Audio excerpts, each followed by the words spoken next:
बिस्मिल्लाहिर्रहमानिर्रहीम रब्बि इश्रह ली सदरी व यस्सिर ली अमरी वहलुल उक़दतम मिन लिसानी यफ़क़हू क़ौली। अस्सलाम वालेकुम व रहमतुल्लाहि व बरकातहू। उम्मीद करता हूँ तमाम स्टूडेंट खैरियत से होंगे, अपने घर में खुश होंगे, महफूज होंगे। अल्लाह ताला आपको सलामत रखे, अल्लाह ताला आपको कामयाब करे। आज का हमारा टॉपिक है जी ब्रांचेज ऑफ फिजिक्स का, क्योंकि चैप्टर नंबर हमने 9th क्लास फिजिक्स का स्टार्ट कर लिया, फिजिकल क्वांटिटी मेजरमेंट्स का। तो उसमें ब्रांचेज ऑफ फिजिक्स को पहले बेसिकली डिस्कस कर लेते हैं कि बेसिकली हमारे पास जो फिजिक्स की कितनी ब्रांचेज हैं। जैसे कि हमने साइंस का टॉपिक पढ़ा, फिर साइंस में इंट्रोडक्शन टू फिजिक्स पढ़ा। अब ये थर्ड लेक्चर हमारे पास है ब्रांचेज ऑफ फिजिक्स के अबाउट है कि फिजिक्स की कितनी ब्रांचेज हैं फर्दर आगे। तो इसको डील करते हैं। सबसे पहले ब्रांच ऑफ फिजिक्स जो हम डील करेंगे या पढ़ेंगे उसको कहते हैं मैकेनिक्स। मैकेनिक्स का कहते हैं branch of physics that deals with motion of objects. वो ब्रांच जो डील करेगी, जो हमें डिटेल्स बताएगी किसी चीज की ऑब्जेक्ट की मोशन के अबाउट। ठीक है, ये मैं मार्कर मूव कर रहा हूँ, ये ऑब्जेक्ट की मोशन है आपके पास। ठीक है, अब इट्स इफेक्ट्स एंड कॉजेज, उसके असरात क्या है, उसकी वजह क्या है कि एक बॉडी अगर मूव कर रही है तो उसकी वजह क्या है और उसका असर क्या हो रहा है। देखें, अगर मैं इस मार्कर को सिंपली मूव करता हूँ, सिंपली अगर देखें हम कि इस मार्कर को मूव कर रहा हूँ, ठीक है, अब किस वजह से मूव कर रहा हूँ, अपनी बॉडी की एनर्जी को इसमें, अपनी मस्कुलर एनर्जी को इसमें ट्रांसफर कर रहा हूँ, इसको मूव कर रहा हूँ। इसका असर क्या हो रहा है, ये बॉडी क्या कर रही है, मूव आउट कर रही है। ठीक है, अगर मैं इस पर राइट करने की कोशिश करता हूँ, लिखने की कोशिश करता हूँ, अपनी मस्कुलर एनर्जी इसके ऊपर लगा रहा हूँ। ठीक है, और हम लिख कैसे लेते हैं इसके ऊपर, ये फ्रिक्शन के पर्पज से लिख लेते हैं, ये भी आगे जाकर इंशाल्लाह डिस्कस करेंगे हम। ठीक है, तो वो ब्रांच ऑफ मैकेनिक्स जो हमें किसी बॉडी की मोशन के अबाउट, उसकी काजेस, उस काजेस के बाद उसकी इफेक्ट्स के अबाउट हमें बताएगी, उसकी वजूहात बताएगी। This is known as branches of mechanics, जिसको हम कहेंगे ये क्या हमारे पास मैकेनिक्स है। ठीक है, जो कि ब्रांच ऑफ फिजिक्स, जो कि फर्स्ट ब्रांच ऑफ फिजिक्स हमारे पास मैकेनिक्स। ठीक है, अब मैकेनिक्स में हमें इंशाल्लाह इसी बुक में दो इसकी फर्दर टाइप्स भी पढ़ेंगे। एक हम पढ़ेंगे इसकी काइनेमेटिक्स और डायनामिक्स पढ़ेंगे। ठीक है, और जो ब्रांच ऑफ मैकेनिक्स काइनेमेटिक्स होगी उसमें हम डील करेंगे ऑब्जेक्ट को और उसकी मोशन को, सिंपल। ठीक है, और जो हमारे पास डायनामिक्स होगी उसको हम डील करेंगे ऑब्जेक्ट की मोशन के साथ और उसकी काजेस के साथ। ठीक है, तो ये दो हमारे इंपॉर्टेंट चैप्टर भी, सेकंड और थर्ड चैप्टर है आई थिंक सो, काइनेमेटिक्स और डायनामिक्स।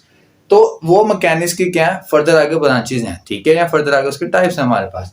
इसके बाद एग्जांपल की तरफ चलते हैं। हैमर, हैमर हथौड़ी जिसको कहते हैं हम लोग। ठीक है, अब हैमर फर्ज कर लें कि आप ये जो पॉइंट लगा हुआ है, ये जो पॉइंट है, ये मैंने कैसे लगाए हैं। ठीक है, ये मैंने अपने हैमर के जरिए या किसी ड्रिलिंग के जरिए मैंने फोर्स लगाई है। ठीक है, और फोर्स लगाने के बाद मैंने हैमर को इस दीवार में या इस वॉल में क्या कर दिया है, फिक्स कर दिया, लगा दिया है। ठीक है, जिसकी वजह से ये बोर्ड आपके पास स्टेबल है। ठीक है, तो जब मैंने अपनी हथौड़ी या किसी भी इंस्ट्रूमेंट से इस चीज को फिक्स किया तो मैंने अपनी जो मस्कुलर एनर्जी थी, अपने अंदर जो मेरी एनर्जी थी, वो मैंने इसको ट्रांसफर आउट की है। ठीक है, तो ये क्या है, हमने एनर्जी प्रोड्यूस की। ठीक है, मेरी बॉडी ने उस ऑब्जेक्ट ने मूवमेंट की, उसकी वजह क्या बनी, एनर्जी। ठीक है, और उसका असर क्या हो जी, ये फिक्स हो गया। ठीक है, हमारे पास कोई ना कोई work done form in the form of work done कोई चीज निकल आई। ठीक है, इसके बाद विंड मिल्स हमारे पास होती हैं बेसिकली। विंड मिल्स बेसिकली होती हैं जिसमें हम हवा के जरिए एनर्जी प्रोड्यूस कर रहे होते हैं। तो जब वो विंड मिल्स के टर्बाइंस घूमते हैं, जो बड़े बड़े फैंस उसके होते हैं, वो घूमते हैं, उनके घूमने की वजह, उनकी मूवमेंट जो है, उस मूवमेंट की वजह से क्या होता है, इलेक्ट्रिसिटी प्रोड्यूस होती है। इलेक्ट्रिसिटी प्रोड्यूस होकर जनरेटर में सेव हो जाती है और हमारे काम आ जाती है। ठीक है, तो विंड मिल्स में हमारे पास मैकेनिक्स का पर्पस यूज हो रहा होता है। देन बाउलिंग बॉल, अगर आप में से कोई खास पे बॉयज क्रिकेट के शौकीन है, या अगर दूसरे फीमेल्स या गर्ल्स हैं जो क्रिकेट देखती हैं, अगर आप लोग क्रिकेट देखते हैं, जो बॉलर वो बॉल कराता है। ठीक है, अब जब वो बॉल कराता है तो क्या होता है, वो अपनी सारी बॉडी की एनर्जी को लगा रहा होता है बॉलिंग कराते हुए। ठीक है, तो क्या वो बॉलिंग कराता है। ठीक है, सम टाइम क्या होता है, उसको उसका अच्छा इंप्रेशन मिल जाता है, सम टाइम क्या होता है, उसको गलत इंप्रेशन मिलता है। मीन्स सेड है कि कभी कभार तो बाउंड्री लग जाती है, कभी छिक्का, कभी चौका, और कभी उसको विकेट मिल जाती है। ठीक है, तो क्या वो अपनी मैक्सिमम एफर्ट्स पुट करता है और अपनी एनर्जी को, मस्कुलर एनर्जी को ट्रांसफर करता है। ठीक है, और ऐसा से जैसे वो बॉलिंग करता रहता है तो उसके स्वेट पसीना आता रहता है। ठीक है,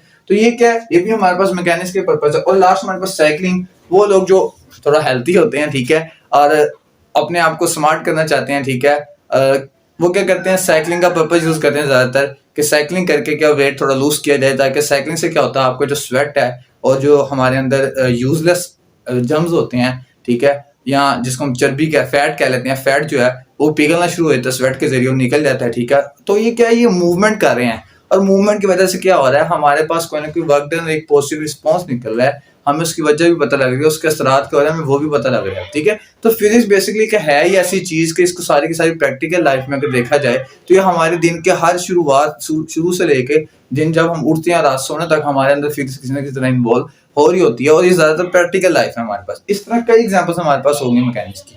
इसके बाद टाइप्स ऑफ मैकेनिक्स हमारे पास आती है क्लासिकल मैकेनिक्स और क्वांटम मैकेनिक्स। जी, क्लासिकल मैकेनिक्स और क्वांटम मैकेनिक्स ये हमारे पास फिजिक्स की दो टाइप्स हैं, सॉरी मैकेनिक्स की दो टाइप्स हैं फर्दर आगे, ठीक है।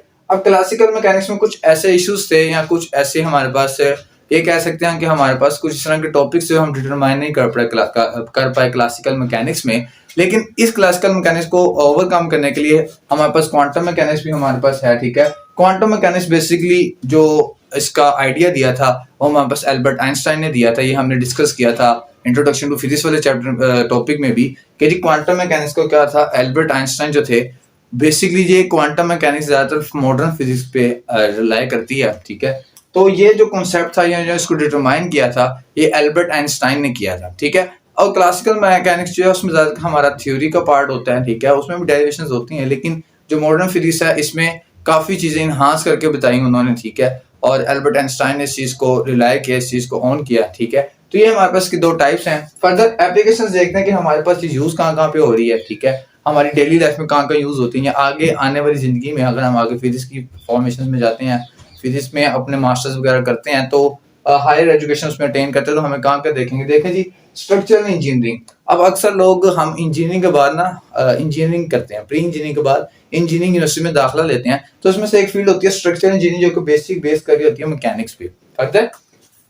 Extra fluid dynamics, extra fluid dynamics भी फिजिक्स का ही एक टॉपिक, एक सब्जेक्ट होता है। जब आप फिजिक्स बीएस फिजिक्स करते हैं, ग्रेजुएशन में जाते हैं, तो ये क्या एक्स्ट्रा फ्लूइड डायनामिक्स होती है, ठीक है। अब डायनामिक्स का मैंने आपको बताया कि किसी बॉडी की मूवमेंट और उसकी वजह क्या बन रही है उस बॉडी की मूवमेंट की, वो फ्लूइड होता है किसी चीज का बहना, और एक्स्ट्रा फ्लूइड डायनामिक्स किसी चीज का एक्स्ट्रा कह सकते हैं कि बहना, ठीक है, in the form of dynamics, ठीक है। तो कोई ऑब्जेक्ट जो बहाव रखता है, ठीक है, कोई ऑब्जेक्ट जो बहाव रखता है, चाहे वो लिक्विड है हमारे पास, चाहे वो गैसेज हैं, उसके बाद जो हम स्टडी करेंगे वो एक्स्ट्रा फ्लूइड डायनामिक्स होगा, और उसकी वजूहात भी हम साथ साथ देखेंगे। Then hydraulic press, hydraulic press आपका बहुत इंपॉर्टेंट टॉपिक आने वाला है इंशाल्लाह अगले आने वाले चैप्टर्स में हमारे पास, ठीक है। वर्क एंड एनर्जीज के चैप्टर नंबर 6 में हम पढ़ेंगे हाइड्रोलिक प्रेस, ठीक है। बेसिकली हाइड्रोलिक प्रेस क्या है, ये एक ऐसा इंस्ट्रूमेंट है हमारे पास, एक ऐसी डिवाइस थी, ठीक है, इसको जनरेट किया गया था हैवी वेट्स को उठाने के लिए, ठीक है। तो हाइड्रोलिक प्रेस भी किस पे काम कर रहा होता है, मैकेनिक्स के सूत्र पे काम कर रहा होता है। चैप्टर नंबर 6 में इंशाल्लाह जब हम जाएंगे तो हम एप्लीकेशंस ऑफ पास्कल्स लॉ में हाइड्रोलिक प्रेस को देखेंगे, ठीक है, कि basically hydraulic press Pascal's law ने हमें ऑन किया था, हमें उसने ये आइडिया दिया था इसका। Further planetary sciences, planetary sciences का मतलब है कि प्लैनेट्स के अबाउट जो साइंसेस हैं या प्लैनेट्स के अबाउट जो स्टडी करते हैं उसको मैकेनिक्स का उसमें बेसिक रोल प्ले किया जाता है, ठीक है जी। फिर इसके बाद मैकेनिकल इंजीनियरिंग, जैसे स्ट्रक्चरल इंजीनियरिंग, इसी तरह मैकेनिकल इंजीनियरिंग बेसिक होगी, उसमें भी हम मैकेनिक्स को फर्दर पढ़ेंगे। और लाइफ साइंसेस, ये कुछ एप्लीकेशन है इसमें जो कि मैकेनिक्स में जब हम आगे हायर स्टडीज में जाते हैं तो मैकेनिक्स के लिहाज से हम इसको डील करेंगे, इसको पढ़ेंगे, ठीक है। तो हमारे पास ये ब्रांचेस ऑफ फिजिक्स का जो टॉपिक था हमारे पास ये हो गया इंशाल्लाह, हमारा कंप्लीट हो चुका है। इसके अलावा एक इंपॉर्टेंट बात ये भी है कि अक्सर बच्चे कहते हैं कि सर हम अपनी ब्रांचेस ऑफ फिजिक्स को रिप्रेजेंट कैसे करें, क्योंकि हमारी जो लर्निंग एबिलिटीज होती हैं, लर्निंग एबिलिटीज के बाद हम जो चीज़ लर्न कर लेते हैं उसके बाद हमारे पास एक काम ये भी होता है, या एक हमारे पास एबिलिटी ये भी होनी चाहिए कि हमने किसी चीज़ को रिप्रेजेंट कैसे करना है, ठीक है। और जितनी हमारी रिप्रेजेंटेशन अच्छी होती है अच्छा इंप्रेशन जाता है, ठीक है। तो हमने रिप्रेजेंटेशन कैसे करनी है सर, इसकी हम प्रेजेंटेशन कैसे बनाएं, तो आपने बच्चे जब आपको शॉर्ट क्वेश्चन आए तो आप इसकी डेफिनेशन लिखें, एग्जांपल लिखें, और कोशिश करें एप्लीकेशन टाइप में से एक चीज लाजमी लिखने साथ, ठीक है, ताकि आपका जो एग्जामिनर है वो इंस्पायर हो और वो आपको 2 मार्क्स दिए बगैर उस पे पेपर से आगे ना जा सके, ठीक है। सॉरी, अगर आपको लॉन्ग क्वेश्चन आ जाता है ये, ठीक है, इसको लॉन्ग क्वेश्चन में लिखने का बहुत सिंपल तरीकाकार है। ये लॉन्ग क्वेश्चन अगर आपके पास आ जाए तो आप इसकी डेफिनेशन लिखें, ये जो एग्जांपल्स लिखी हुई हैं इनको जैसे मैंने आपको एक्सप्लेन करके बताया है ना, इनको अपने वर्डिंग में एक्सप्लेन करें, ठीक है। ज्यादा हमें कोई दूर जाने की जरूरत नहीं है इंग्लिश में कि सर इंग्लिश कैसे हम लिखें, या इंग्लिश में सर हम कैसे लिखें, हमसे लिखी नहीं जाती इंग्लिश, हमें याद नहीं होती है। तो आप इसका कॉन्सेप्ट लें और 6th क्लास की इंग्लिश में जाकर लिख लें। 6th क्लास इंग्लिश आप लोगों ने साथ में पढ़ी हुई है, जिसमें ना is and am and are has been should would कुछ भी नहीं है, आप उसको लिखें। अब आपकी माशाल्लाह क्लास है हायर, आप खुद लिख सकते हैं, ट्राई करें, एक दफा ट्राई करके लिखें गलत हो जाएगा, दूसरी दफा ट्राई करके लिखें गलत, लेकिन तीसरी दफा क्या होगा आप एक्यूरेट लिखना स्टार्ट हो जाएंगे। तो इस तरह ये आपकी एबिलिटी इंप्रूव होती जाएगी। तो फिर आपको सिर्फ इस यहाँ से कॉन्सेप्ट उठाना पड़ेगा, उर्दू में आपको समझना पड़ेगा और कॉन्सेप्ट को डिलीवर करना पड़ेगा, ठीक है। तो बेसिकली फिजिक्स जो है आपको कॉन्सेप्चुअल है, फिजिक्स आपको कॉन्सेप्ट देती है, अगर आप इसका कॉन्सेप्ट गेन कर लेते हैं तो आपके लिए काफी ये ईजी हो जाती है, ठीक है। इसके साथ ही आगे जो इसकी फर्दर टाइप्स हैं उसको भी डिस्कस करते हैं भाई भी हम। जी नेक्स्ट ब्रांच ऑफ फिजिक्स को डील करेंगे हीट और थर्मोडायनामिक्स हमारी नेक्स्ट ब्रांच ऑफ फिजिक्स है बेसिकली, ठीक है। इसको देखते हैं कि हमारे नॉलेज में क्या इन्हांसमेंट करेगी, ठीक है। हीट और थर्मोडायनामिक्स फिजिक्स हमें क्या कहती है, यहाँ हमें क्या क्या चीजें हैं, क्या कंडीशंस रखनी पड़ेंगी इस चीज को समझने के लिए, या क्या चीज नेसेसरी है वो इसमें देखते हैं। हम देखते हैं हीट और थर्मोडायनामिक्स, ठीक है। बेसिकली आपकी बुक में तो हीट फिजिक्स लिखा हुआ है इसको, ठीक है, लेकिन थर्मोडायनामिक्स इसका दूसरा नाम है, ठीक है। आप लोग जब हायर क्लास में जाएंगे, ग्रेजुएशन में जाएंगे, तो आप एक अपनी बुक थर्मोडायनामिक्स की पढ़ेंगे, सेपरेट बुक थर्मोडायनामिक्स की पढ़ेंगे इस वक्त। तो कहता है heat physics deals with nature of heat, modes of heat and effects of heat. तीन चीजें बता रहा है जी।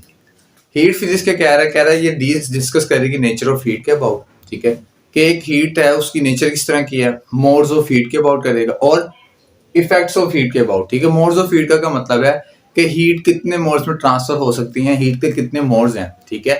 और इफेक्ट क्या होगा हीट का, जाहिर सी बात है अगर किसी भी चीज में हीट प्रोड्यूस की जाती है, फर्ज करें एक मेटल स्ट्रिप है, ठीक है। अब हीट क्या उसकी नेचर है, ये आपके पास हॉट कूल बॉडी से कूल बॉडी की तरफ जाती है, ठीक है, कि हाँ जी हॉट बॉडी से कूल बॉडी की तरफ जा रही होती है आपके पास हीट, जो हीट ट्रांसफर जो होती है बेसिकली, ठीक है। अगर फर्ज करें ये मेरे पास एक मेटल की रॉड हो और इसको मैं इस तरह से गर्म करना शुरू करूंगा तो हीट यहाँ से ट्रांसफर होते होते यहाँ पे जाती है। तो ये हीट की नेचर है हॉट से कूल फॉर्म तक जाने की, हॉट प्लेस से कूल प्लेस तक जाने की, ठीक है।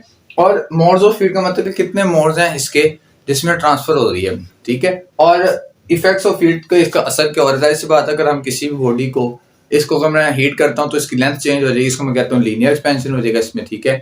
और अगर इसको हॉट करने से या गर्म करने से इसका वॉल्यूम चेंज हो जाता है तो मैं कहूंगा ये वॉल्यूम थर्मल एक्सपेंशन है मेरे पास, ठीक है। इसको भी फर्दर इंशाल्लाह हम डिस्कस करेंगे आगे 8th चैप्टर में जाके।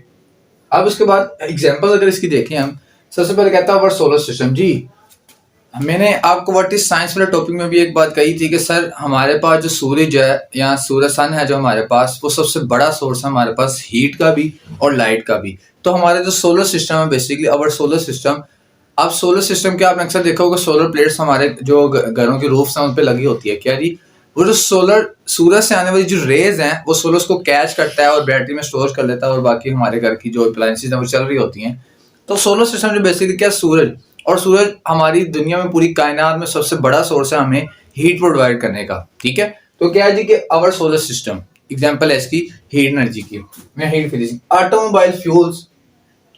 ऑटोमोबाइल फ्यूल्स में भी हमारे पास हीट और थर्मोडायनामिक्स का प्रोसेस हो रहा होता है। बेसिकली ऑटोमोबाइल फ्यूल्स जो हमारे पास हैं, जो हमारी कार के इंजन होते हैं, रेडिएटर्स होते हैं, ठीक है, इनमें क्या होता है ऑटोमेटिकली हमारे पास हीट एनर्जी प्रोड्यूस हो रही होती है और वो थर्मोडायनामिक्स के पर्पस पे काम कर रहे होते हैं जो हमारे हीट इंजन होते हैं बेसिकली, ठीक है।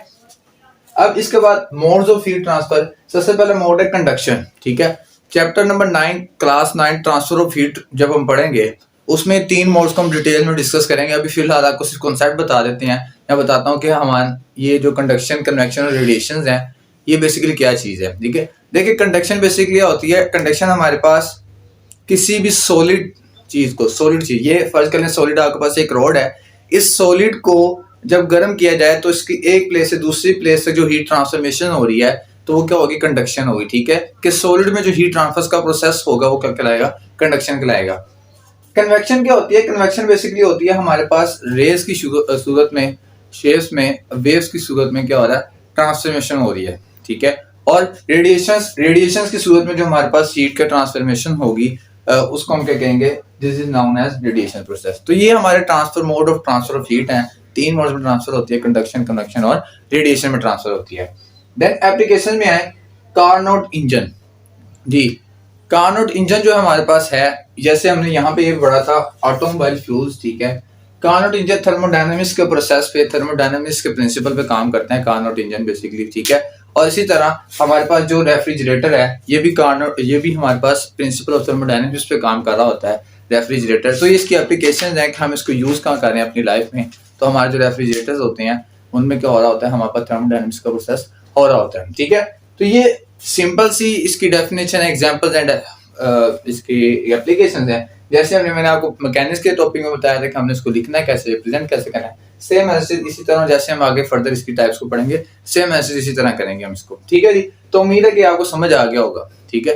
अब ये समझ अगर आपको आ गया तो इसको शेयर लाजमी किया करें, ठीक है। 2 ब्रांचेस फिजिक्स हमने इसकी डिस्कस कर ली हैं। सबसे पहले मैकेनिक्स को डिस्कस किया और हीट और थर्मोडायनामिक्स को डिस्कस किया है। अगर आपने पहले वो नहीं देखी तो पहले वो उसको वॉच कर लें आप लोग, ठीक है। प्लेलिस्ट में जाके आपको मिल जाएगी उसकी वीडियो। अब आपके पास 2 सेकंड, नेक्स्ट जो 2 ब्रांचेस ऑफ फिजिक्स हैं उसको आज हम डिस्कस करेंगे, साउंड को और लाइट और ऑप्टिक्स को डिस्कस करेंगे, ठीक है। तो देखते हैं बेसिकली साउंड और लाइट और ऑप्टिक्स में हमारे लिए क्या नॉलेज है। तो नेक्स्ट ब्रांच ऑफ फिजिक्स हम पढ़ रहे हैं साउंड, ठीक है। जैसे हमने पहले मैकेनिक्स पढ़ी है, फिर उसके बाद हीट और थर्मोडायनामिक्स पढ़ी है। तो साउंड में बताता है the branch of physics which deals with characteristics of sound, ठीक है। साउंड वेव्स, वो ब्रांच ऑफ फिजिक्स जो डील कर रही है, किस चीज़ से डील कर रही है जी? ये deals with characteristics of sound waves, जो डील कर रही है कैरेक्टरिस्टिक्स ऑफ साउंड वेव से, वो हमें क्या बता रही है? साउंड है, किसकी ब्रांच ऑफ फिजिक्स है। प्रोडक्शन ऑफ वेव्स, के वेव्स कैसे प्रोड्यूस होती हैं। Then also elaborate the properties and its application, applications क्या है इसकी एलैबोरेट करेगा, आपको इसकी प्रॉपर्टीज बताएगा, ठीक है। बेसिक चीज़ देखें जी, कैरेक्टरिस्टिक्स ऑफ साउंड वेव्स में हमारे पास बेसिक आ जाता है कि इसकी पिच कैसी होगी, क्वालिटी कैसी होगी, इसकी लाउडनेस किस तरह की है, ठीक है, इसका एम्पलीट्यूड किस तरह का है, ये तमाम चीज़ें हमारे पास कैरेक्टरिस्टिक्स ऑफ साउंड वेव्स में आएंगी। देन प्रोडक्शन ऑफ वेव्स जो है कि वेव्स कैसे बेसिकली प्रोड्यूस हो रही है। देन इसके बाद also elaborate the properties and its application, तो ये साउंड की सिंपल डेफिनेशन है। देन इसके बाद एग्जांपल्स जो है हमारे पास, अलार्म क्लॉक, सबसे पहले सुबह उठते साथ हम अपना अलार्म को बंद करते हैं, क्योंकि जब अलार्म बजता है तो हमें आवाज़ सुनाई देती है, ठीक है। तो ये एग्जांपल है किसकी, हमारे पास साउंड की। इसके बाद ड्रम बीटन, जब कोई ढोल को बजाया जा रहा होता है, ड्रम बीटिंग की जा रही होती है, तो अगर ज़ोर से बजाएंगे हमें ज़्यादा आवाज़ आ रही होती है, ठीक है, क्योंकि एम्पलीट्यूड पर डिपेंड कर रहा है और एरिया पर भी डिपेंड कर रहा है। इसके बाद वाइब्रेटिंग बॉडी है, जब भी कोई बॉडी वाइब्रेट करेगी, यहाँ पे एक चीज़ का ध्यान रखें, जब भी कोई बॉडी वाइब्रेट करेगी तो उस वाइब्रेशन के साथ आपको साउंड सुनाई देगा तब जब इसके पास मीडियम होगा, मटेरियल मीडियम जब साथ होगा तो देन आपको वाइब्रेटिंग बॉडी का साउंड भी सुनाई देगा। और यही दो कंडीशन साउंड्स के लिए भी अप्लाई होती हैं कि साउंड को प्रोड्यूस होने के लिए मटेरियल मीडियम के साथ साथ वाइब्रेटिंग बॉडी का होना ज़रूरी है, वाइब्रेटिंग बॉडी के साथ साथ मटेरियल मीडियम का होना ज़रूरी है, ठीक है। देन इसके बाद साउंड सिस्टम, जो डीजे सिस्टम आपके पास, आपको पता है साउंड सिस्टम, वो आपके पास साउंड की एग्जांपल है। देन एप्लीकेशन में देखें तो सोनार एक बेटा एप्लीकेशन है इसकी। सोनार एक बेसिकली यूज़ किया जाता है समंदरों वगैरह में मादनियात को फाइंड करने, ढूंढने के लिए, सोने वगैरह को समंदर की तहों में जाके निकालने के लिए, ठीक है, उसके लिए सोनार को यूज़ किया जाता है, ठीक है। बेसिकली एक बीम लाइट होती है जो कि हमें डिटेक्शन करके दिखाती है कि यहाँ पे कोई इस तरह का मटेरियल हमारे पास मौजूद है, ठीक है। Then electronic radio simple application है, हमें पता है कम्युनिकेशन भी इसी तरह है। अल्ट्रासाउंड भी बेसिकली हमें क्या है कि हमें ये वाइब्रेटिंग बॉडी के वाइब्रेशन से हमें डिटेक्शन करती है कि जब उस वाइब्रेटिंग बॉडी का थोड़ा साउंड प्रोड्यूस होता है, ठीक है। वो कुछ ऐसे साउंड होते हैं जो हम अपने एयर से नहीं सुन सकते, ठीक है, क्योंकि हमारी फ्रीक्वेंसी इतनी नहीं होती। देन ये अल्ट्रासाउंड, ये डिफरेंट जो एप्लीकेशन है इसकी हमें हेल्प आउट करती हैं, जो साउंड हम नहीं सुन सकते उसके मुताबिक हम जानना चाहते हैं, तो ये एप्लीकेशन हमें हेल्प आउट करती हैं तमाम चीज़ों के लिए, ठीक है। तो एज डी जैसे हमने मैकेनिक्स का एंड थर्मोडायनामिक्स वगैरह का देखा था कि जैसे हम इसको रिप्रेजेंट करना है, इसी तरह इसको अगर रिप्रेजेंट करना शॉर्ट के लिए तो हमने डेफिनेशन लिखनी है, एग्जाम्पल लिखनी है, आपका शॉर्ट कंप्लीट हो जाएगा, ठीक है। लॉन्ग में लिखना है तो एज इट इज़ इसको कॉपी करना है, ठीक है। बेसिक चीज़ें हैं, बहुत इजी चीज़ें हैं, ये वही बच्चे नहीं जो 9th क्लास में, वही नहीं लेक्चर मेरा सुन सकते हैं, देख सकते हैं, बल्कि जो हायर क्लासेज में हैं वो भी इससे फ़ायदा उठा सकते हैं, ठीक है। तो इंशाल्लाह अब नेक्स्ट इसके पढ़ेंगे ब्रांच ऑफ फिजिक्स को। तब जी नेक्स्ट ब्रांच ऑफ फिजिक्स को डिस्कस करते हैं। इससे पहले हमने डिस्कस किया ब्रांच ऑफ फिजिक्स में मैकेनिक्स को डिस्कस किया, हमने साउंड को डिस्कस किया, हीट एंड थर्मोडायनामिक्स को डिस्कस किया। आज एक बहुत इंपॉर्टेंट ब्रांच लाइट, जिसकी बहुत ही अहमियत है हमारी ज़िंदगी में, ठीक है। बेसिकली हमारे एक बॉडी में अगर आंखों की रोशनी ना हो तो हम देख नहीं सकते, ठीक है। तो देखते हैं जी लाइट बेसिकली क्या चीज़ है। तो कहते हैं स्टडी ऑफ फिजिक्स, स्टडी करनी है किस चीज़ की, फिजिक्स की स्टडी करनी है, जिसमें in which we come to now about, जिसमें हम ये जान सकें या जहाँ हमें पता लगे about properties of light, properties light की प्रॉपर्टीज़ के अबाउट, मतलब कि लाइट की इंटेंसिटी ऑफ लाइट का पता लगे, मुझे डिस्पर्शन का पता लगे, मुझे डिफ्रैक्शन का पता लगे, मुझे रिफ्लेक्शन का पता लगे, मुझे इसकी रिफ्लेक्शन का पता लगे, तमाम की तमाम इसकी प्रॉपर्टीज़ हैं। फर्दर और भी इसकी प्रॉपर्टीज़ हैं, बेसिक मैंने आपको बताई हैं कि जिसमें जी इंटेंसिटी ऑफ लाइट का मुझे पता लग रहा है, मुझे इसकी वेवलेंथ का पता लगे, जिसमें मुझे इसकी डिस्पर्शन का पता लगे कि किस तरह फैलती है ये, मुझे इसकी रिफ्लेक्शन का, डिफ्रैक्शन का एंड फर्दर इसकी रिफ्लेक्शन का पता लगे, ठीक है, एंड रिफ्रैक्शन का पता लगे। ये तमाम चीज़ें क्या प्रॉपर्टीज ऑफ लाइट में आती हैं। देन इसके बाद इस वर्किंग क्या, वर्क कैसे करती है ये, ठीक है, इस वर्किंग अबाउट हम पढ़ेंगे लाइट की, and use of optical instruments, ठीक है।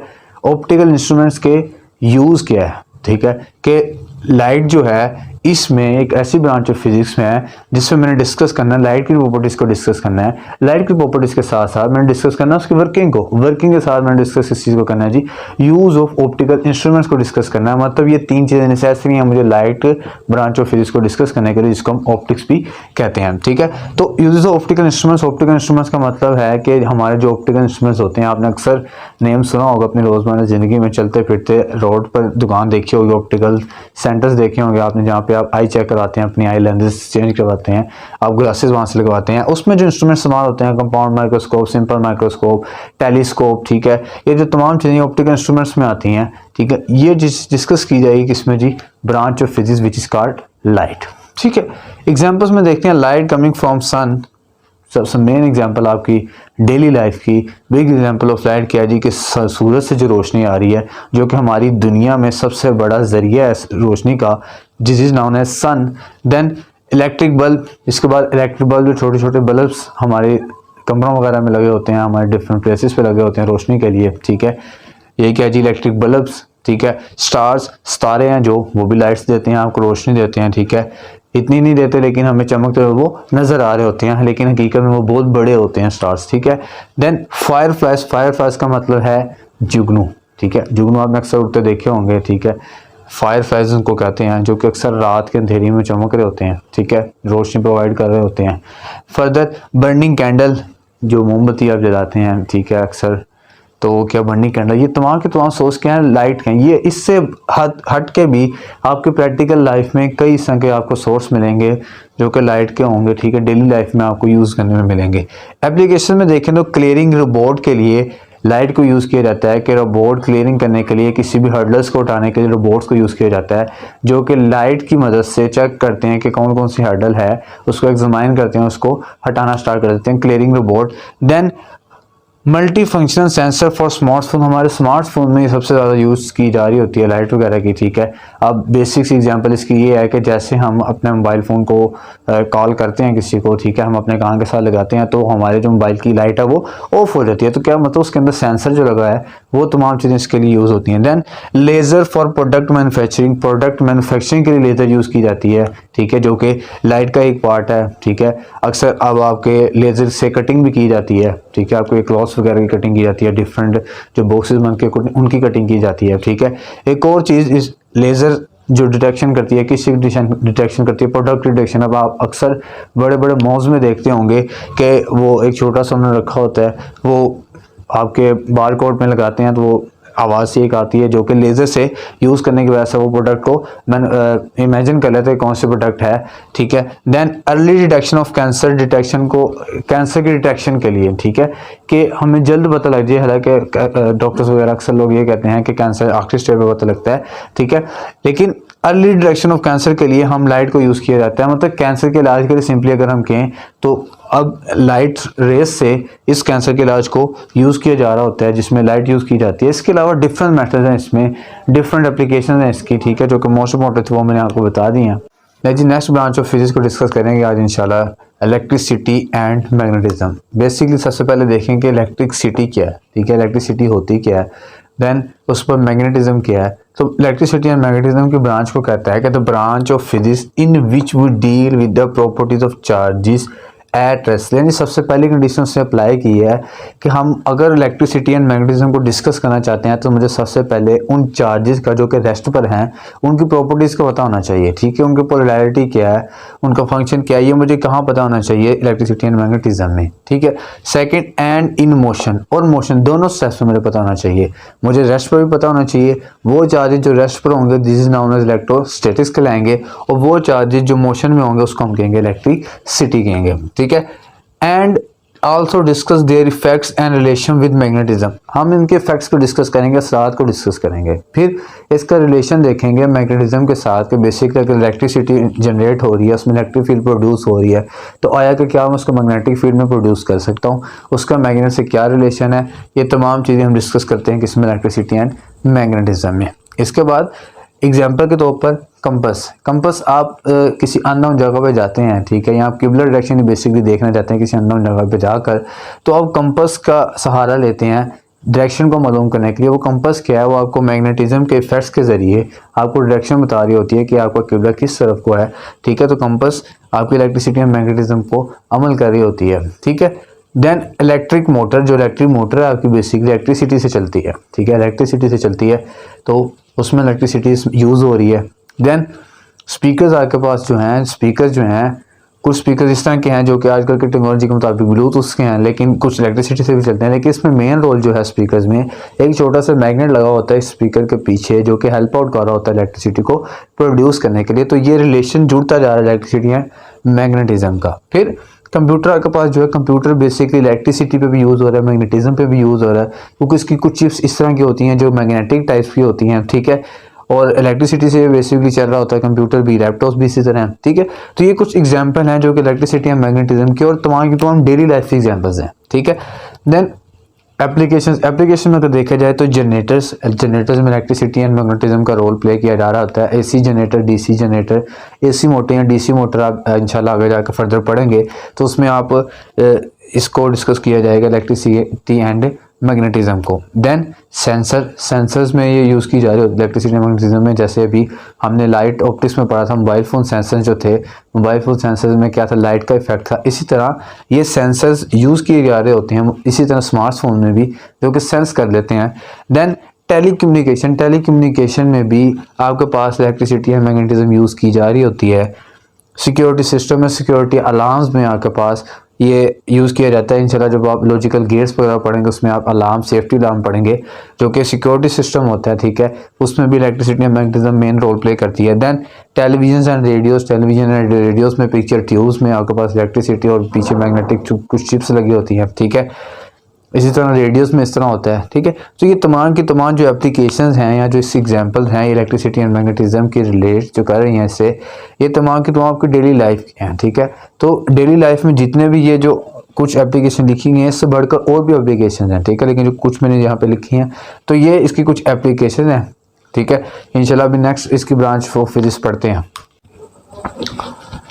नेक्स्ट ब्रांच ऑफ फिजिक्स को डिस्कस करते हैं जिसमें एटॉमिक फिजिक्स ब्रांच है। एटॉमिक फिजिक्स में कहता है the study of physics in which we express the structure. सबसे पहले कंडीशन, ठीक है, जैसे जैसे हम देख रहे हैं कि हम हर कंडीशन में पढ़ रहे हैं या हर ब्रांच में पढ़ रहे हैं कि उसमें कुछ कंडीशन आती हैं या इसमें कुछ स्टेप्स आते हैं कि ये फॉलो करेंगे तो हम उस ब्रांच को पूरा कर सकते हैं। तो इसी तरह इसमें सबसे पहले कह रहा है कि आपने एक्सप्रेस करना है किसको, स्ट्रक्चर एंड कैरेक्टरिस्टिक्स एटम के स्ट्रक्चर को हमने स्पेसिफाई करना है कि उसका बेसिकली स्ट्रक्चर कैसा होता है एटम का, ठीक है। आया कि सर्कुलर शेप में होता है, क्रिस्टलाइन शेप में होता है, अमोर्फस शेप में होता है, ये एटम का स्ट्रक्चर है, या उसका साइज कितना होता है, उसका वॉल्यूम कितना होता है, एरिया कितना होता है, ये स्ट्रक्चर में होता है। एंड इस कैरेक्टरिस्टिक्स से मुराद ये है कि बेसिकली एटॉमिक फिजिक्स में एटम का कैरेक्टरिस्टिक्स क्या है कि वो किस तरह का चार्ज रखता है, पॉजिटिव चार्ज है, नेगेटिव चार्ज है, इलेक्ट्रॉन है, प्रोटॉन है, उसका कौन सा साइज है, कौन से ऑर्बिट में वो रिवॉल्व कर रहा है, ये तमाम का तमाम इसके कैरेक्टरिस्टिक्स के अबाउट होता है एटम के, is known as atomic physics.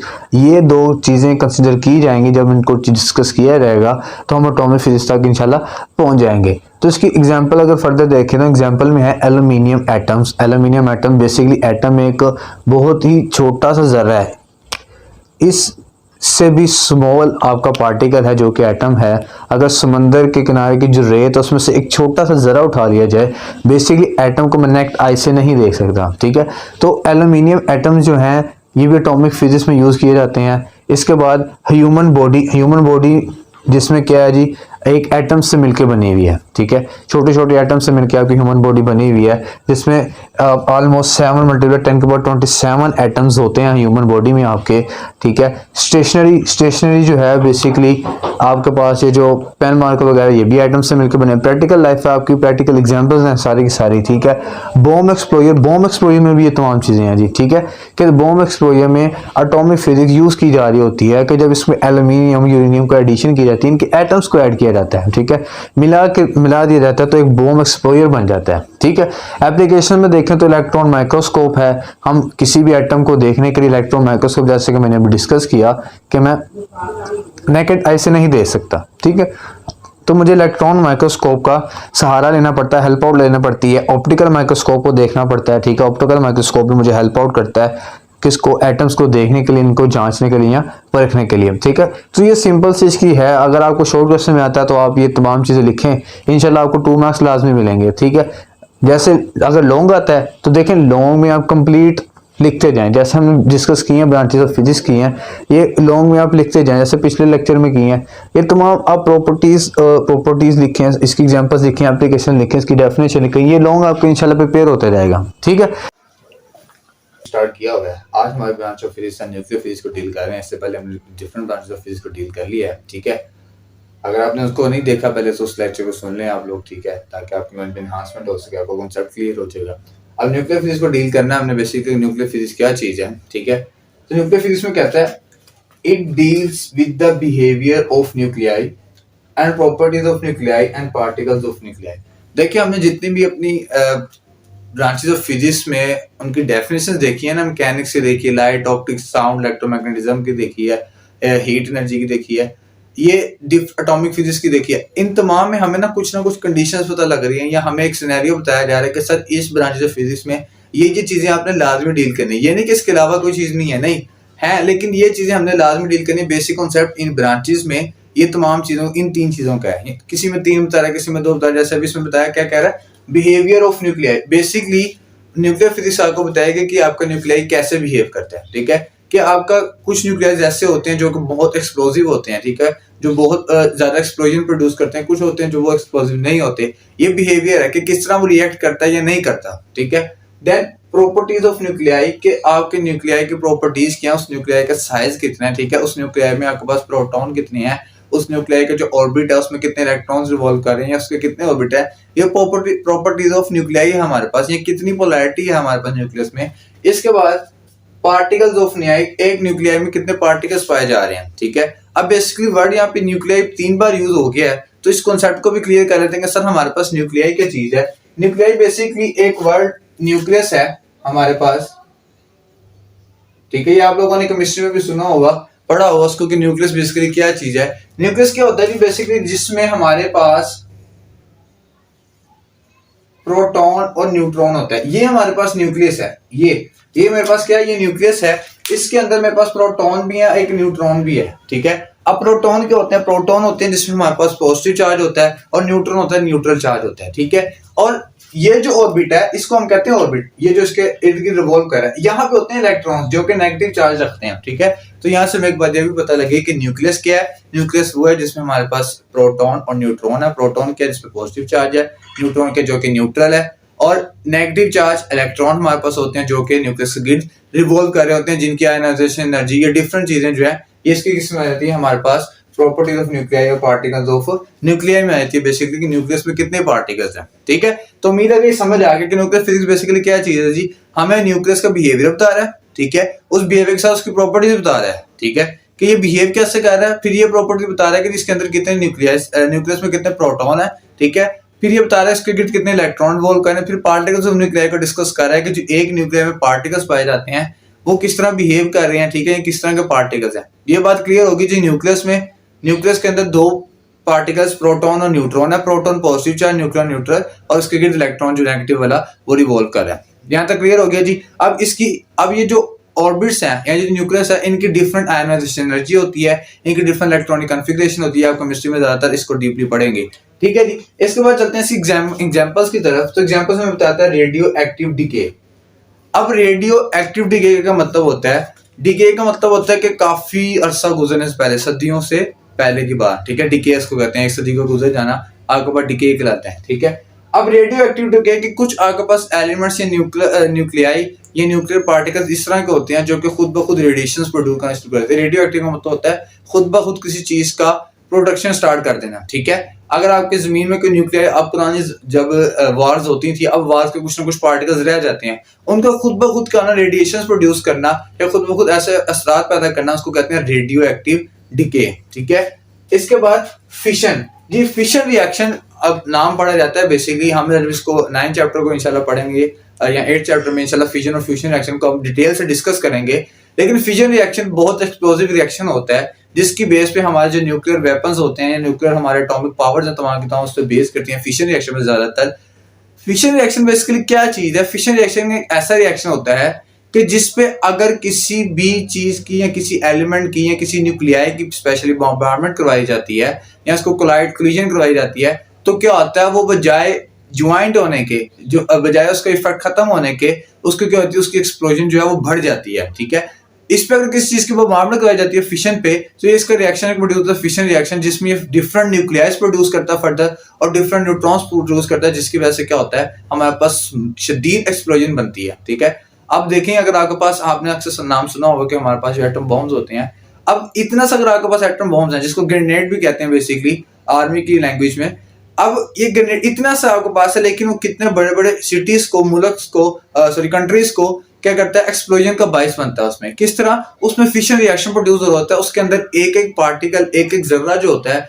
हमारे पास जो एक्सप्लोसिव होता है, और वो इतना बड़ा रिएक्शन इसलिए बन जाता है क्योंकि उसमें फिशन रिएक्शन होता है। ये फर्दर डिवाइड्स होता रहता है, खत्म नहीं होता, ये फर्दर बढ़ता जाता है आपके पास फिशन रिएक्शन। आगे देखें fusion reaction. Fusion reaction basically है कि अगर मैं किसी दो न्यूक्लियाइज को कंबाइन करना चाहूंगा, तो ये दो न्यूक्लियाई मिलकर एक न्यूक्लियाई बना देंगे, तो ये हो जाएगा फ्यूजन रिएक्शन। मेरे पास किसी चीज का, दो चीजों को मिलकर हम एक चीज बना दें, दो न्यूक्लियाइज को मिला के एक न्यूक्लियाई बनाना चाहेंगे, तो हमारे पास क्या आ जाएगा, फ्यूजन रिएक्शन आ जाएगा। फर्दर आगे देखते हैं जी, merging of nuclei. Merging of nuclei का ताल्लुक जी हमारे पास फ्यूजन रिएक्शन से है कि दो न्यूक्लियाई का एक दूसरे में मर्ज हो जाना, हम कहते हैं ना मर्ज हो गया इसमें। ठीक है, मर्जिंग का मतलब कि एक न्यूक्लियाई का दूसरे न्यूक्लियाई में मर्ज हो जाना। एक फ्यूजन रिएक्शन का या एक न्यूक्लियर फ्यूजन का दूसरे न्यूक्लियर फ्यूजन में मर्जिंग को हम कहेंगे कि मर्जिंग ऑफ न्यूक्लियाई हो गया। और जब हम दो मर्जिंग ऑफ न्यूक्लियाई कर देंगे तो क्या होगा, डिफरेंट हमारे पास एलिमेंट्स प्रोड्यूस कर देगा।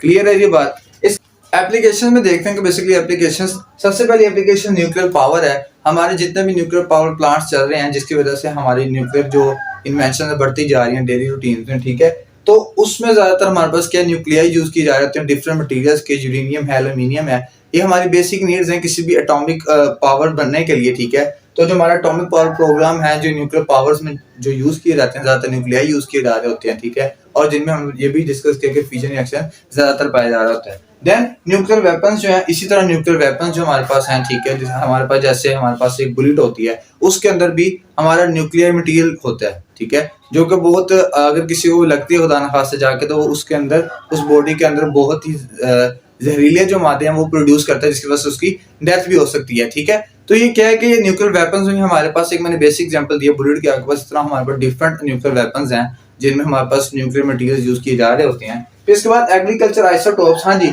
आप सोचेंगे सर न्यूक्लियर फिजिक्स जो कि एक बहुत एक्सप्लोजन का बाइस बन रही है, इसमें एग्रीकल्चर आइसोटोप्स का कौन सा जिक्र आ गया, इसका एग्रीकल्चर में क्या काम आ गया। ठीक है, या अगर सिंपल जबान खेती बाड़ी में इसका क्या काम आ गया, तो देखें हमारे पास जो ज्यादातर फर्टिलाइजर्स बनाई जाती हैं, या जो हमारे पास इंसेक्ट्स किलिंग मेडिसिन बनाई जाती हैं, वो भी न्यूक्लियर मटेरियल से बनाई जाती हैं कि फसल को हमारे कीड़े ना खाएं, या फसल में कोई दूसरे जो जानवर है वो ना आ पाए।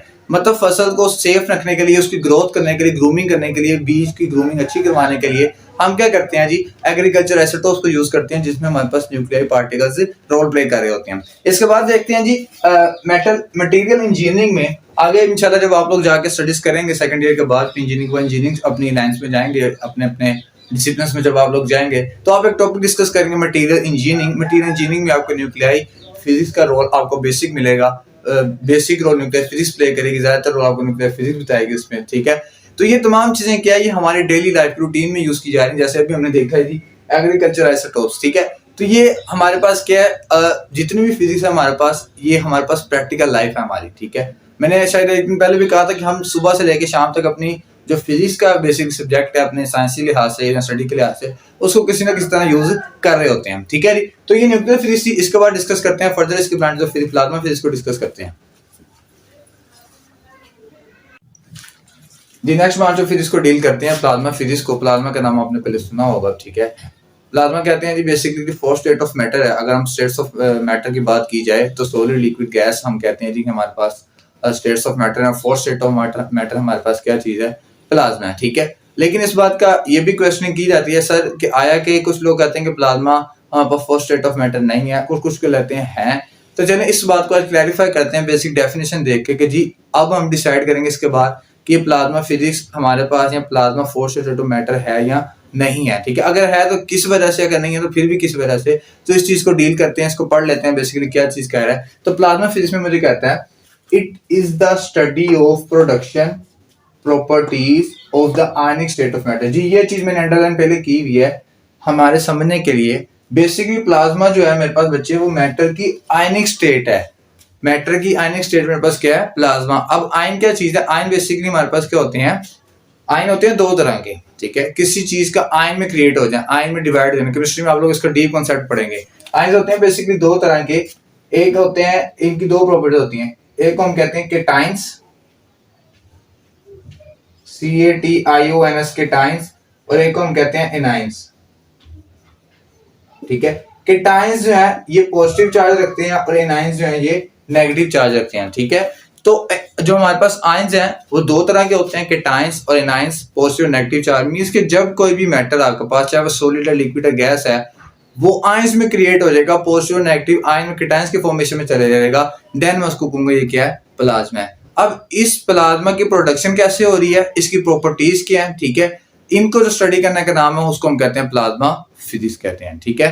प्रॉपर्टीज का मतलब इसका इसके रंग कैसा है, इसका साइज कैसा है, इसकी शेप कैसी है, ये तमाम चीजें हमारे पास प्रॉपर्टीज में आती हैं, ठीक है। बेसिकली प्रॉपर्टीज का नाम आया हमारे माइंड में, या किसी कहें तो किसी भी मटेरियल की दो तरह की प्रॉपर्टीज होती हैं। एक उसकी केमिकल प्रॉपर्टी होती है, एक फिजिकल प्रॉपर्टीज होती हैं, ठीक है। तो इस चीज की डिस्कशन करने के बाद हम देखेंगे बेसिकली प्लाज्मा फिजिक्स क्या है, प्रॉपर्टीज और प्रोडक्शन को डिस्कस किया जाए, किसको आयनिक स्टेट ऑफ मैटर को डिस्कस किया जाए। क्लियर है ये बात, ठीक है। इसके बाद एग्जांपल्स में देखते हैं, हम एग्जांपल्स में क्या कहती हैं। लाइटनिंग, जी आपके पास जो लाइट्स होती हैं, जो इलेक्ट्रिक बल्ब्स होते हैं बेसिकली हमारे पास, इनमें प्लाज्मा यूज किया जा रहा होता है, ठीक है। जब हमारे पास ये जो बल्ब्स वगैरह होते हैं इसमें प्लाज्मा यूज किया जाता है, ठीक है। प्लाज्मा क्या होता है? एक डिस्चार्ज ट्यूब की तरह, डिस्चार्ज ट्यूब के अंदर होता है, ठीक है।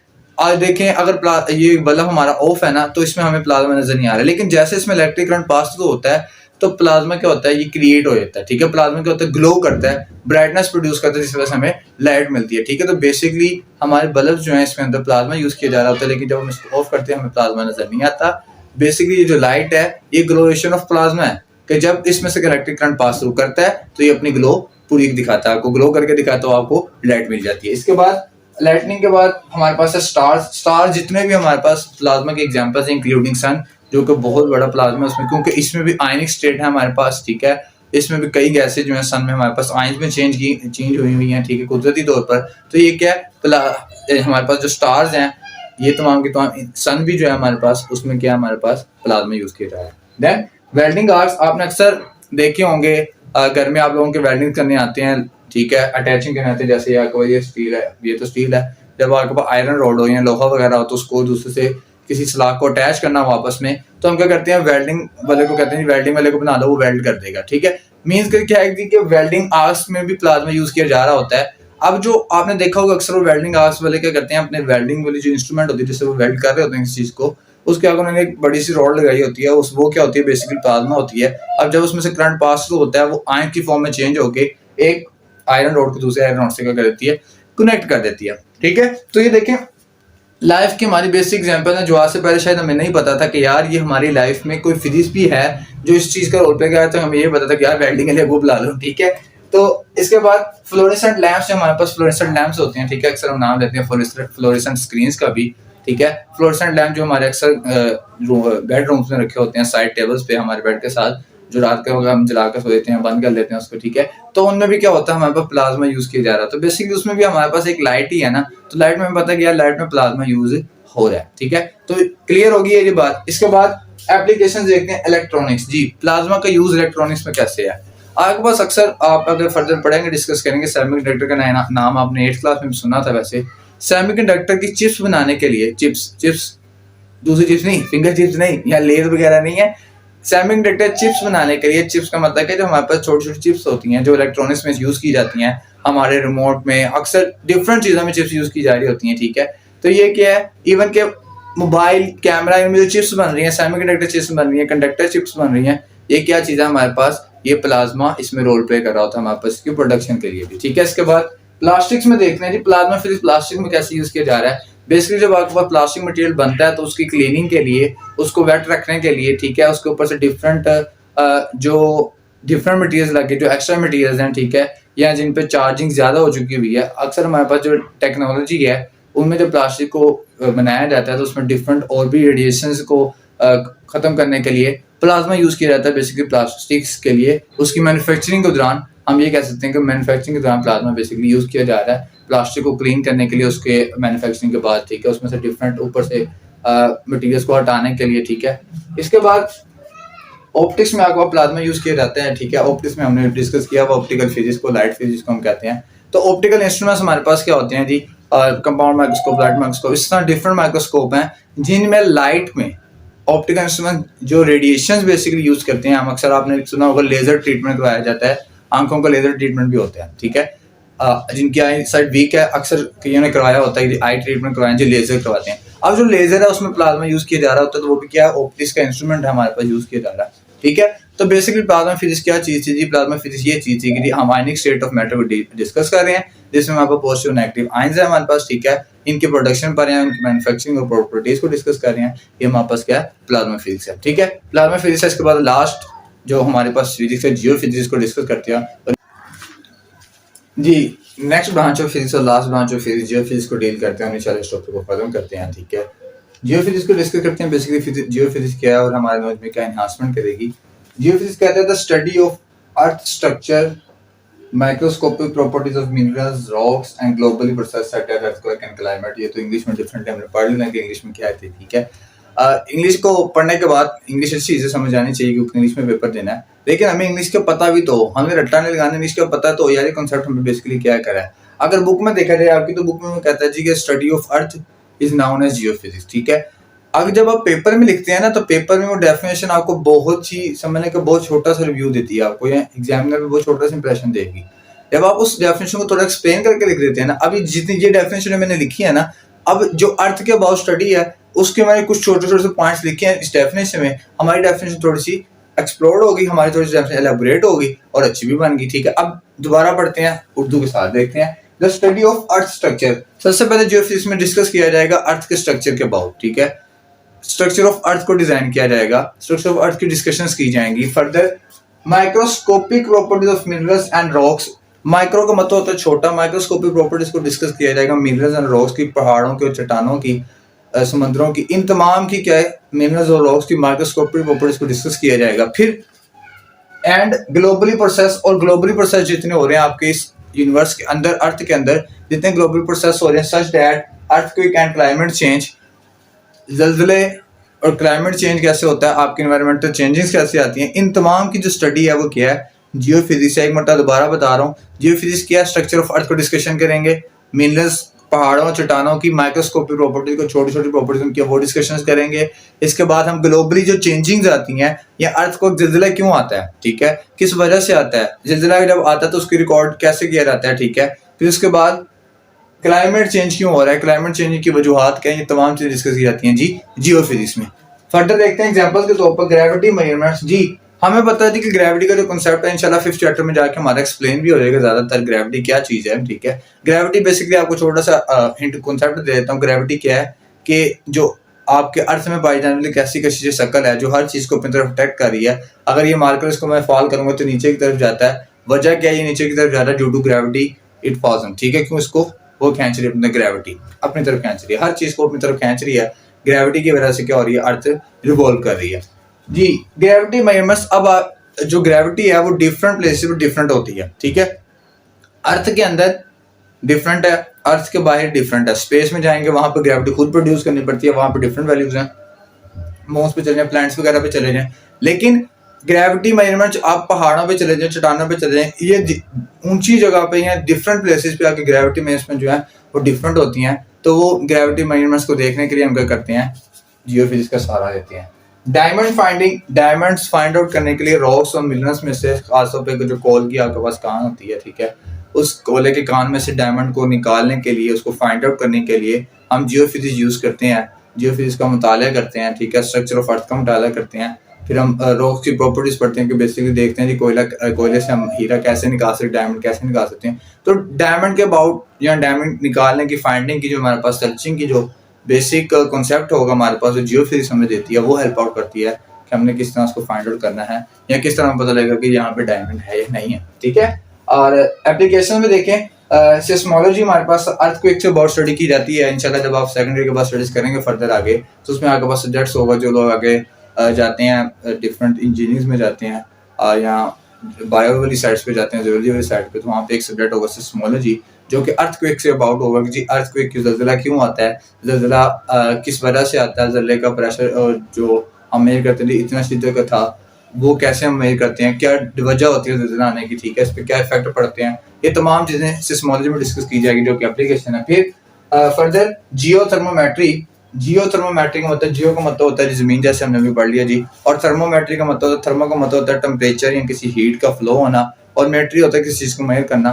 तो जो आपकी ज़मीन के अंदर हीट फ्लो हो रही है, ज़मीन के अंदर डिफरेंट पॉइंट्स पे जाकर डिफरेंट हीट फ्लो होती है, आपके पास जो लावा होता है, इन तमाम चीज़ों की मेजरमेंट्स के लिए कि कितनी हीट फ्लो हो रही है, जियो थर्मोमेट्री यूज़ की जाती है। क्योंकि हमने अक्सर ऐसे इलाकों में डगिंग करनी होती है, ऐसे इलाकों में कुछ चीज़ खोदनी होती है, फाइंड आउट करनी होती है अपने मादनियात वगैरह को, तो वहाँ पे ये चीज़ें नेसेसरी होती है देखने के लिए। Further metrology temperature and pressure को मेजर करने के लिए आपको जो ज़लज़ला आता है उसका प्रेशर कितना है, ये शिद्दत क्या है, ये मेट्रोलॉजी बताती है आपको। आपके एटमॉस्फेरिक प्रेशर में या जो आपका एटमॉस्फेयर है इसमें क्या कहते हैं टेम्परेचर कितना होता है, ठीक है, ये जो वेदर आपको बताता है, ये तमाम की तमाम मेट्रोलॉजी यूज़ की जाती है टेम्परेचर प्रेशर को फाइंड आउट करने के लिए, ठीक है।